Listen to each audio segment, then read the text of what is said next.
அன்புள்ளம் கொண்ட தமிழ் பெருமக்களே, தமிழகத்தில் பொது ஊழியம் செய்கின்ற ஒரு சாதாரண தொண்டனாகிய இந்த வைகோ ஏறத்தாழ 7000 கிலோமீட்டர் நடந்திருக்கிறேன். ஆனால் நான் கீழே விழுந்ததில்லை. இப்பொழுது 4 நாட்களுக்கு முன்னர் நெல்லைக்கு சென்றிருந்த இடத்தில் தங்கியிருந்த வீட்டில் படிகளின் வழியாக ஏறாமல் பக்கத்திலே இருக்கக்கூடிய திண்ணையிலே ஏறினேன். அப்படியே அலைமலைத்து இடதுபுறமாக சாய்ந்து விட்டேன். எனக்கு தலையில் அடிபட்டிருந்தாலோ முதுகிலும் அடிபட்டிருந்தாலோ நான் இயங்க முடியாம போயிருப்பேன். இப்ப என்னன்னா, இடது தோள்பட்டையினுடைய அந்த கிண்ணம் உடைந்திருக்கிறது, அதோடு அந்த எலும்பும் கீறி இருக்கிறது. அதனால் அங்கே உடனே டாக்டர் முரளியிடம் காண்பித்து அவர் உடனே நீங்கள் மெட்ராஸுக்கு போகணும், சென்னைக்கு போகணும், அங்கே போய் நீ ட்ரீட் பண்ணணும் அப்படின்னாங்க.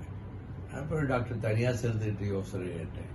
அவர் இந்த எக்ஸ்ரே இருந்து வாட்ஸ்அப்பில் அனுப்பி வச்சோம். ஒன்றும் பயப்பட வேண்டாம், நீங்கள் கவலைப்பட வேண்டாம், உங்களுக்கு ரெஸ்ட் தேவை, இப்போ இந்த ரெஸ்ட் இதில் கிடைச்சிருக்கு அப்படின்னு சொன்னாங்க.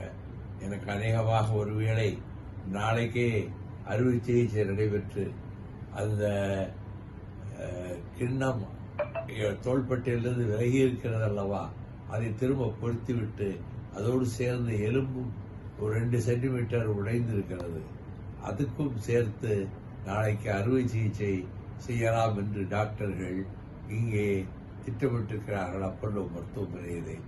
ஆகவே நான் நன்றாக இருக்கிறேன், முழு ஆரோக்கியத்தோடு வருவேன். எனக்கு முன்பு போல இயங்க முடியுமா என்று மட்டும் யாரும் சந்தேகப்பட வேண்டாம். நான் உழைப்பு என்பதற்கு இலக்கணமாக இருக்கக்கூடியவர் என்பதை கலைஞரே சொல்லியிருக்கிறார். ஆகவே நம்முடைய தோழர்கள், பொது வாழ்வில் அக்கறை உடையவர்கள் எல்லோருக்கும் நான் சொல்லிக் கொள்வது, இந்த நாட்டில் மேலும் தமிழ்நாட்டுக்கு செய்ய வேண்டிய சேவைகளை செய்வதற்கு காத்துக் கொண்டிருக்கிற வைகோ முழு நலத்தோடு பரிபூர்ண ஆரோக்கியத்தோடு வருவேன் என்பதையும், எனக்காக கவலைப்படுகிற உள்ளங்களுக்கு என் நன்றியை தெரிவித்துக் கொள்கிறேன் என்பதையும் இந்த நேரத்திலே சொல்லுகிறேன்.